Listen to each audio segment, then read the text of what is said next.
घेऊन या झाडांना पाणी घालत होती, जसं तुझं म्हणणं आहे. मग त्यावेळी या चिमुकल्या हाताने तुझ्या हे झाडं वाढवली, मात्र त्याच कुठल्या तरी वृक्षतोडवाल्याने ही झाडांची कत्तल केली आणि ही झाडं आता गेलेली आहेत. काय वाटतंय तुला? पहिली गोष्ट खूप दुःख वाटते.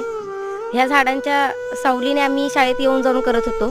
1-1.5 तास तर लागतोच आम्हाला शाळेत यायला.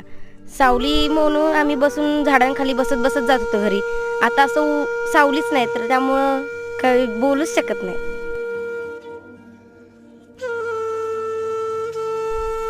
आणि लहानपणापासून आम्ही संदेश ऐकत आलोय, झाडे लावा झाडे जगवा, आणि तो संदेश मनात घेऊन आम्ही झाडे लावली सुद्धा आणि ती मोठी होण्यापर्यंत वाट पाहिली सुद्धा. आणि आता जेव्हा मोठी झाली आणि सावलीची गरज आहे त्यावेळी ह्या लोकांनी झाडे तोडून टाकली.